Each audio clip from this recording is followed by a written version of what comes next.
So overall, how'd you feel like the defense played week one? I thought they played really well. The things we had to take away, the deep ball and the quarterback, I think they handled them very well. For 58 minutes, we really kept them completely in check and was happy about how we played. Disciplined. Jonathan mentioned you guys defensive line-wise weren't really trying to pressure, more just trap.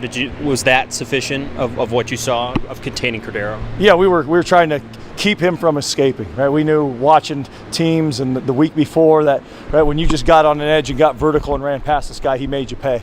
And so we were going to keep him in front of us, close that pocket on him. We're still going to create pressure by squeezing that pocket. He got nervous back there. I thought our guys did a good job of executing the game plan. Go ahead. You said last week that the biggest improvements come from game one to game two. Now that you've got that game one out of the way, just what are some things that you really wanted to see the defense improve at heading into game two? Yeah, I think we can take a step. There's times we could have been a little bit tighter on some of the underneath coverage stuff. We're always going to work on assignment. There's always things to pick up technique-wise, but it's really those details of how to play the position that we can continue and improve on. But it was a good start. Overall, with that secondary, you lost a lot of talent. Guys playing in the NFL now. Yeah. How do you think they're progressing?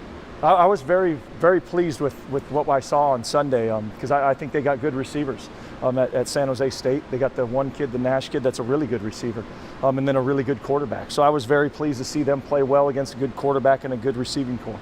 That defensive delay game penalty, did you ever get an explanation for why?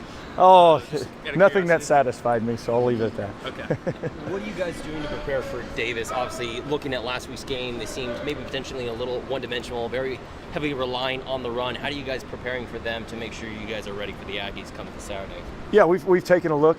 They're a good running football team, and they got good players. And then their passing game complements their run game. So it's really they're going to test our eyes, test our discipline in our eyes. A lot of misdirection stuff, a lot of deception type stuff. So we got to be great with our eyes and discipline.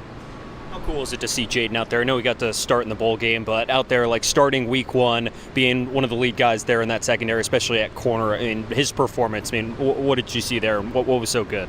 Yeah, he's just continuing to get better. I thought he ended the season last year in the bowl game on a very, very good note, and then he kind of picked up where he left off. Very happy with how he continues to grow.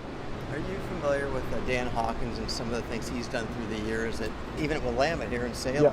I played against him when he was at Boise as the head coach, and then been some other places where he's been a coach. So yeah, a little bit familiar and know a little bit of his background. Does what you see on tape at UC Davis, does it look like familiar Dan Hawkins football?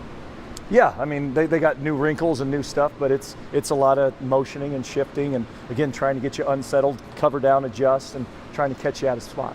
How do you guys make them feel uncomfortable? Last week their quarterback had 3 picks. It's obviously clearly looked at least a little bit uncomfortable in their matchup. What did you guys see from that film to where you think you could take advantage, especially in the trenches, and give your cornerbacks a little bit of a bonus to be able to maybe get some picks and some turnovers? Yeah, I think doing a great job in underneath coverage and clouding up those windows, and then apply pressure with the front. I think those things really affect any quarterback, and that's what we're looking to do. Tyrese obviously moving up a level. Mm-hmm. What did you see out of him playing his first game at this level? I was very pleased. He's got some stuff to work on. There's 2 of those penalties he could have avoided, so we got to clean up those technique. But I thought he played well for his first game at this level to go against the team he did and the skill he did. I was very happy with his first game. How impressed were you with just the overall DB core? Obviously, the week prior, they had done a pretty good job overall, the receivers for San Jose State, getting some big plays, and you guys did a really good job of limiting that big play potential for San Jose State. Just talk to me a little bit about what you thought overall.